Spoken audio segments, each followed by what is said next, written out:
Just being able to look back on, where I was, wanting to commit suicide to now winning in the Australian Open. Like, I'd rather have that thought process at like a breakfast rather than coming out of a nightclub at 6 a.m. because I'm super proud of where I've come and who I am today. I feel like I've got so many strong messages and things I can teach people. I look back at my career and my life and everything I've gone through. I look at it kind of like a big tower, and I feel like if you take one little block out or one little brick out, it's just everything falls to pieces. So I don't regret anything, honestly. I don't. I think if I just focused on tennis and my body and not giving to people, and I feel like I would have for sure had a better tennis career, and I don't regret that one bit because I feel like my happiness comes from helping others. I just feel like I've been through so much, and I feel like I'm able to stay more composed. I'm more just proud of the way that I've bounced back after everything, honestly.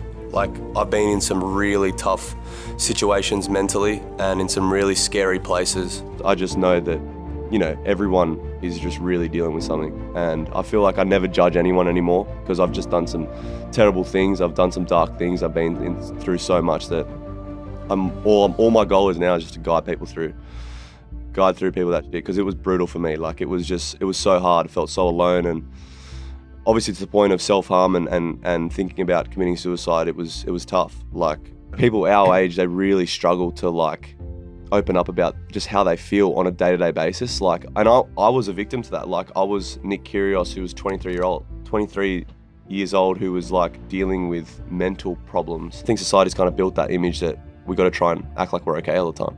You feel like you're not enough at times. I think people didn't really realise. They only saw the Nick Kyrgios around Australian Open time, or when I was on court having success or training. They didn't really see the dark moments that I had with myself and the problems I was dealing with. And I was going through some tough times, and I feel as if so many people have actually appreciated me opening up to them. Yeah. And especially males in general. Like, I think around this time, almost they feel weak if they're feeling mental struggles, or it kind of makes them feel less of a man, but I don't think that's the case at all. Some people deal with it better than others. I feel like I just mentally struggled so hard for like the first 6-7 years of my career. Like, I had great results and shocking results, but I just felt there's so much pressure. There's so much like anxiety, pressure to do things or achieve things, and if I don't do well, then I'm gonna do, like, it's just so much. So I feel unbelievable. Like, I'm 2 beers deep. And I looked at the people closest to me and how much I was letting them down, and I didn't want to do that anymore. And then, I don't know, I just tried to just look at my career, and I was like, I feel like I've got so much left to give to the sport. And that's it, I just trained hard. I just put my head down. I was like, look, let's just get in shape. Let's get in better shape first of all, and then let's see like how it goes. It's easy to train, it's easy to wake up obviously when things are going great, but I just was really sick of just letting people down, and I don't know, just feeling like that. I feel like I'm making people proud now. I feel like there's not as much negative things being said about me. Like, I just wanted to turn the narrative around almost. So that's basically it. I just was feeling so depressed all the time, and so like feeling sorry for myself. I just wanted to change that. I'm not thinking about lifting a trophy or making semi-finals or making the final. I'm just thinking about my habits every day, just trying to, put in a good performance on the court, and then put in a good practice sessions, try and stay positive. I was just really sad. Like, I wasn't able to. I feel like when you're in that position, you want to share it with the people that you love the most, and I just wasn't able to do that. Didn't have a good relationship with my mum or my brother, and I felt tense with them. I was going into my own house, and I didn't really feel like I was part of family, and that was the hardest thing for me. I was like, I only ever wanted to start playing tennis and doing all this to actually share it with the people that I wanted to, that got me there. I'm not a person that, I know hundreds of athletes who don't give back to the community. It says nowhere in their contract that they have to do that. And I take it upon myself to go out daily and try and help it. I think just daily habits and the people around me. I've got an incredible support crew. In closing moments when I look at them, and there's a million thoughts racing through my head, like, people won't understand how many thoughts actually are running through your head in that moment of time, especially for me, because I just think about everything prior to leading up to this moment, and I'm talking years of things that are racing through my mind. So when I look at them, it just gives me that, even if it's 1%, 2% of stability in that moment, it helps. So, like, they deal with a lot of shit, that's for sure, from me, but they always support me, which is it just goes such a long way.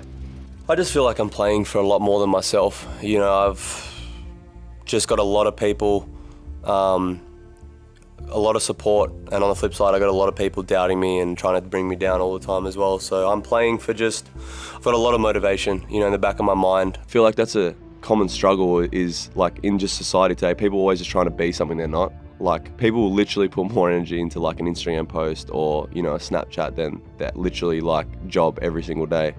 And I see it every day and I'm just like, I want to say it, but I don't want to intrude. And I feel like people are just trying to impress everyone else. And then they get home at the end of the day and look in the mirror and they're just like, it's just a big front. And it's just like, I'm just so comfortable in my own skin. It's a scary level of freedom. Like that's my message. Once you're really comfortable in your own skin and you're doing what you want to do and you're successful and you're turning heads and people are taking notice, it's a dangerous level of freedom. Because it's so easy to be, you know, attached to technology and seeing everyone's opinion on the match or highlights or anything like that. But I feel like I'm able to really switch off from that. And that's a big part of my growth, I think. I feel like once you get in that cycle of just, you know, drinking and drugs, just things just pile up, man. Like that was the biggest thing for me. Like once I stopped doing that, everything kind of just fell into place. I was able to think clearer and just really get my life back on track. I just take nothing for granted anymore. Like now I wouldn't trade that for anything. The ability to help and give people confidence is insane. And to get out of spots where you don't want to wake up, you don't want to, you know, go to work, or you feel, you know, as a kid I was extremely overweight, got bullied, obviously being coloured wasn't easy. You know, I just feel like I've overcome so many challenges that I can get through anything. I've got some really thick skin now and I can just really help anyone. That was my main goal. Like that was everything I was focusing on every day. I got the platform to help so many people and it has, like I would just felt guilty like not using it and not teaching the younger generation. Like there are times where I cross the line and I'm not going to say that, you know, I've always been a good role model for kids watching. Like sometimes I do cross the line, but that's just my passion, that's just my emotion. But to everyone right now, it's like, all right, you can go have a night out with your friends for sure, like embrace it and enjoy that time. But I would just stop all the other stuff immediately, to be honest. It's gonna put you in a hole. You're not gonna be able to think clearly and it doesn't better you at all. Like I know it's easy to say it, but it really doesn't better you at all. Like I've had this conversation with my girlfriend, like if we have kids, like I'm not letting my son or my daughter go out and waste time and, you know, be peer pressured into doing those things that they lead nowhere. They lead absolutely nowhere. And I feel like if you want to, you know, strive for greatness or do something outside the box, you can't be doing that stuff, for sure, 100%. You can tell yourself you've been here before. You know, the confidence and the belief in yourself, that only comes with achievement. You know, I've obviously met a lot of amazing people this year who have just given me extra motivation, and, you know, to find people that finally have my back and that I just love being around, and they just want to push me to be a better person and to be a better tennis player. They realise that I'm immensely talented and I feel like a lot more to do in this sport.